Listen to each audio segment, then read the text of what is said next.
Welcome to the deep dive.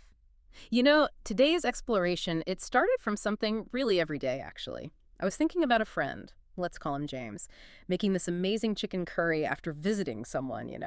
Or another friend, like Emma, just getting totally inspired walking through a busy local market.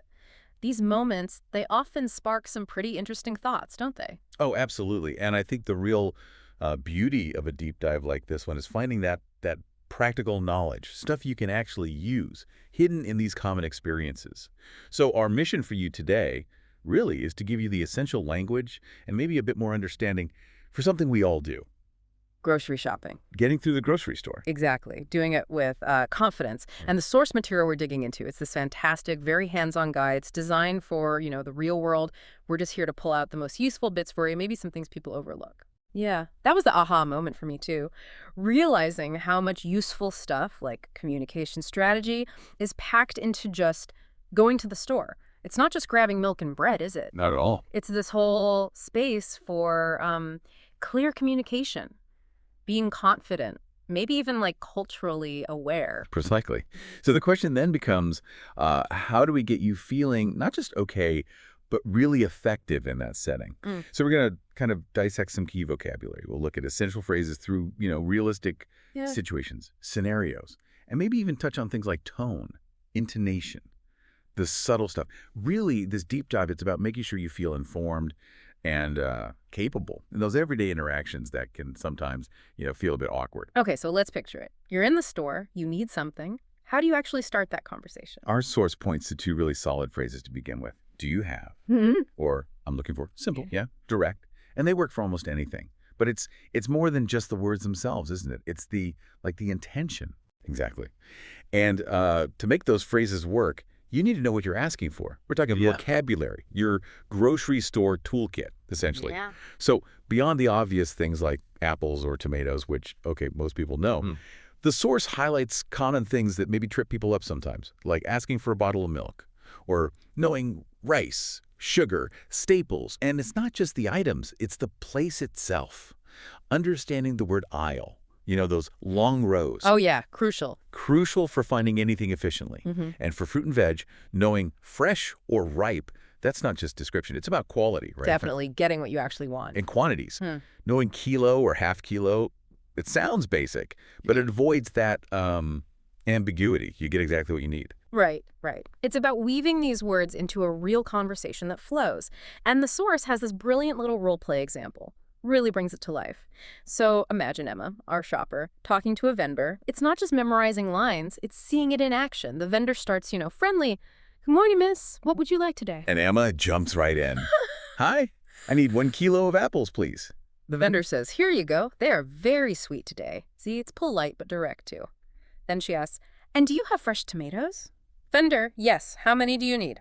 Emma, just 2, please. Also, I want a bottle of milk. It just shows how you string these simple requests together, doesn't it? Makes it seem quite smooth.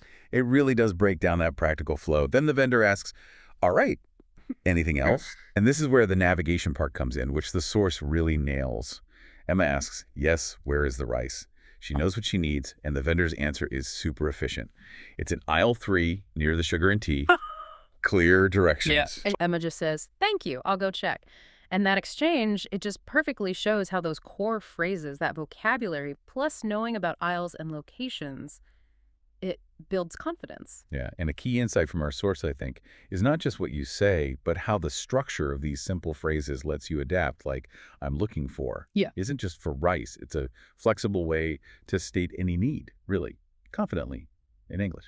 Yeah. Which brings up another point.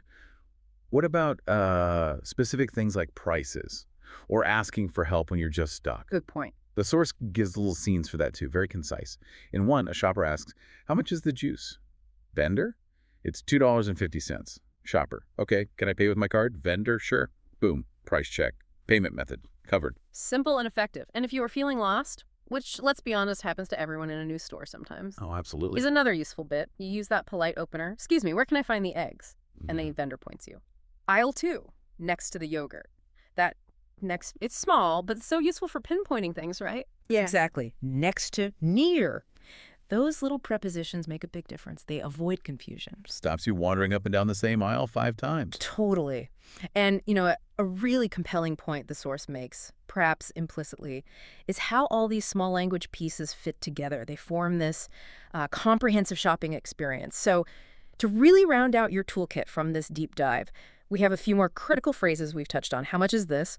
Your go-to for price. Yep. Can I pay with a card? For payment. Excuse me, that polite way to get attention. Essential. Where can I find? The direct location question next to and near those specific direction words I'm looking for, just reinforcing your need clearly. And then finally, that's all. Thank you. Just a nice, polite closing. Perfect. And actually, beyond the words, something the source kind of hints at. Observing body language, tone of voice, even in these quick exchanges, that's another often overlooked nugget for, real-world confidence. So wrapping this up for you, our listener, what does this all mean? Well, it means you've hopefully got a much deeper sense now and the actual tools to feel more confident in an English-speaking grocery store. We've gone over those key phrases for finding stuff. Do you have I'm looking for, where can I find? Mm-hmm. And then handling the money side, how much is this? Can I pay with a card? And we unpack some really useful, maybe slightly nuanced vocabulary too. Things like apple, tomato, Yeah. but also bottle of milk, rice, sugar, and the store words, aisle, fresh, ripe, and measurements like kilo.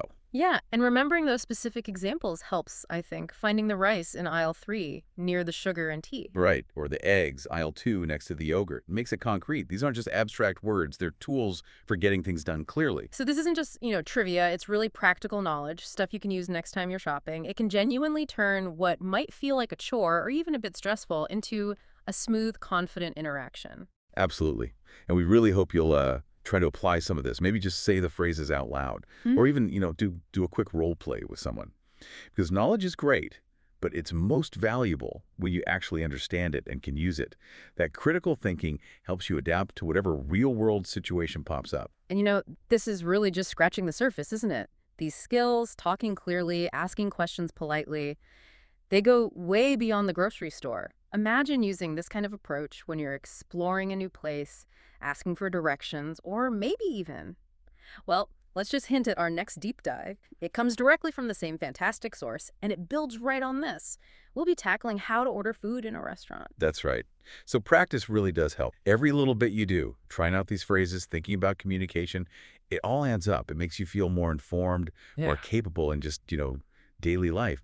And there's always more to learn, isn't there? Thinking about things from different angles, even simple conversations, it enriches your understanding. Keep exploring.